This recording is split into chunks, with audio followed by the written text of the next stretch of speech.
వీటితో సరదాగా ఆడుకున్నా అని నా సమోసాని స్కామ్ వేశాడు. ఈ రోజు నేను నిద్రేసే లోపల ఆల్మోస్ట్ మధ్యాహ్నం అయితే అయిపోయింది. చలి పెడుతుందని లేసలేవా, శాతం అయితే లేసలేవా.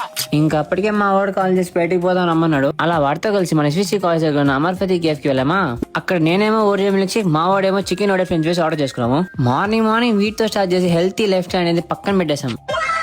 అక్కడ నుంచి మా వాడి తమ్ముడిని పిక్ చేసుకుని కాలేజ్ దగ్గర ఏరియాలోనే ఒక మంచి స్పాట్ కి వెళ్లి అక్కడ కొన్ని ఫోటోస్ దిగాం. ఇంకా అటు నుంచి అంటే మా ఫ్రెండ్ కి బ్యాంక్ లో ఏదో పడుందని అక్కడికి వెళ్ళాం. మా వాడికి ఏమో పని తక్కువ అల్లరి ఎక్కువ.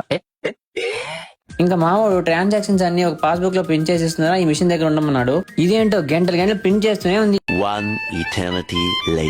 అబ్బా సాయిరామ్ ఇచ్చేసినారు అయ్యా. అద్భుతం, ఫెంటాస్టిక్. వర్క్ ఎలాగో కంప్లీట్ అయిపోయింది అని ఆకలేస్తుంది. సో అటు నుంచి అటే తెలుగు వారు ఎలా మస్కి లంచ్ కి వెళ్ళాం. కడుపు నిండా తినేసి ఇంటికి వెళ్ళి రిలాక్స్ అవుదాం అనుకున్నాము. అలా అనుకున్నానో లేదో వెంటనే వీడికి ఇంకో పని పడింది. నవ్వు ఆపుకుంటున్నావు కదరా.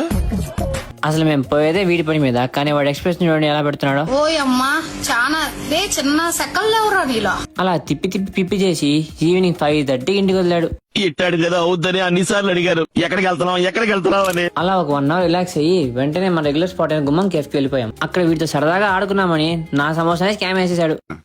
నేను ఇలా బుక్ అయిపోతా కల్లో కూడా ఆడుకోలేదు. తిన్ బాగా తిను. జంపర్ మే బంపర్. అలా కాసేపు మా వాళ్ళతో సరదాగా మాడుకుని ఇంటికి వెళ్ళిపోయాం. కుదిరితే మీ రొటీన్ కూడా కామెంట్ లో చెప్పండి, తప్పకుండా రిప్లై ఇస్తాను. ఈ రోజుకి ఇంతే, ఉంటా మరి. ఫాలో కొట్టకపోతే మళ్ళీ కనపడకపోవచ్చు, ఫాలో కొట్టచ్చు కదా. బాయ్.